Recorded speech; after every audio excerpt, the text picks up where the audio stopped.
முல்லா ஒரு நாள் சாயந்தரம் சந்தையில் நடந்து போயிட்டு இருந்தாரு. அப்போ அங்கே இருந்த கோழி வறுத்து விற்கிற கடைக்கிட்ட ஏதோ சண்டை மாதிரி இருந்துச்சு. என்னென்ன விசாரிக்க போன முல்லா அங்கே அந்த கடைக்காரரும் ஒரு பிச்சைக்காரரும் சண்டை போட்டுக்கிட்டு இருக்கிறத பார்த்தாரு. அங்கே இருந்த மற்ற கடைக்காரங்க எல்லாரும் இந்த சண்டையை விலக்கி விட முயற்சி செஞ்சாங்க. இதை பார்த்த முல்லாவுக்கு உற்சாகமாகிடுச்சு. அடடா, பொழுது போகலைன்னு நினச்சோம், இன்னைக்கு இந்த சண்டையை வேடிக்கை பார்த்து பொழுது கழிச்சிடலாம்னு நினச்சி அங்கே இருந்த திண்ணையில் உட்காந்து வேடிக்கை பார்க்க ஆரம்பித்தார். அப்போ தான் அங்கே இருந்த எல்லாரும் இந்த சண்டையை விலக்கி விட முடியாது, பேசாமல் பஞ்சாயத்து அதிகாரியை வர சொல்லி இங்கேயே பஞ்சாயத்து பண்ணிடலான்னு முடிவு செஞ்சாங்க. நாடகம் பார்க்குற மாதிரி இந்த சண்டையை முல்லா படுத்துக்கிட்டே பார்க்க ஆரம்பித்தார். அங்கே வந்த பஞ்சாயத்து அதிகாரி இங்கே எந்த சண்டைன்னு கேட்டார். அதுக்கு அந்த பிச்சைக்காரனை சொன்னால், ஐயா, நானே பிச்சை எடுத்து தான் சாப்பிட்றேன். இன்றைக்கி ஒருத்தர் ஒரு பெரிய கோதுமை ரொட்டியை பிச்சையாக போட்டார். அதை சாப்பிட்டுக்கிட்டே இந்த பக்கம் வந்தேன். இங்கே இந்த ஆள் கோழியை வறுத்துக்கிட்டு இருந்தார். அந்த வாடை எனக்கு ரொம்ப பிடிச்சிருந்தது. அந்த வாடையை பிடிச்சிக்கிட்டே என்னோடய கோதுமை ரொட்டியை சாப்பிட ஆரம்பித்தேன். எனக்கு கோழியை சாப்பிட்ற மாதிரி ஒரு திருப்தி இருந்துச்சு. அதை பார்த்துட்டு இந்த ஆள் என்னோடய கோழியோட வாடைக்கு எனக்கு காசு கொடுன்னு சண்டை போடுறான்னு சொன்னார்.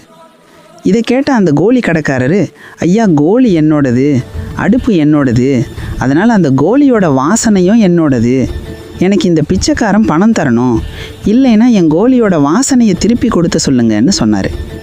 இதை கேட்ட பஞ்சாயத்து தலைவர், இந்த விதண்டவாதம் எப்பவும் முடிவுக்கு வராது. அந்த கோழி கடைக்காரர் கேட்குறதுல நியாயமும் இருக்குது, அநியாயமும் இருக்குது. ஆனால் அவரை நீங்கள் காஃபி கேட்கக்கூடாதுன்னு சொல்ல முடியாது. இப்போ இந்த பிரச்சனையை எப்படி தீர்க்கிறதுன்னு யோசித்தார். அப்போ தான் நல்லா படுத்துக்கிட்டு வேடிக்கை பார்த்து ரசித்த முல்லாவை பார்த்தாரு. முல்லா நல்ல புத்திசாலி, இருந்தாலும் குறும்புத்தனம் அதிகமாக செய்யக்கூடியவர். அவரை இந்த விஷயத்தில் இழுத்து விடலான்னு முடிவு செஞ்சார். உடனே எல்லாருக்கும் கேட்குற மாதிரி, இந்த மாதிரி பிரச்சனைகளை தீர்க்கிறதுக்குன்னே நம்ம ஊரில் இருக்கிற புத்திசாலி நம்ம முல்லா தான், அவரை கூப்பிட்டு தீர்ப்பு சொல்லலான்னு சொன்னார். கூட்டத்தில் இருந்த எல்லாரும் சரின்னு சொல்லிட்டு படுத்துக்கிட்டு இருந்த முல்லாக்கிட்ட போய் தீர்ப்பு சொல்ல சொன்னாங்க.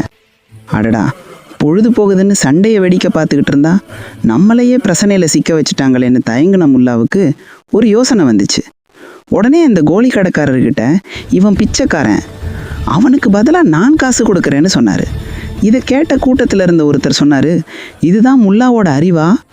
பிரச்சனை எப்படி முல்லா தீர்க்க போகிறாருன்னு ஆர்வமாக பார்த்த, எப்படி தப்பிக்கிறதுன்னு முல்லா பாடம் நடத்துகிறாருன்னு கிண்டலாக சொன்னார்.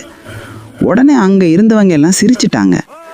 எதையும் கண்டுக்காத முல்லா அந்த கோழி கடைக்காரர்கிட்ட வந்து தன்னோட பையில் இருந்த காசு எல்லாத்தையும் எடுத்து அவன் பார்த்துக்கிட்ட போய் புழுக்கினாரு.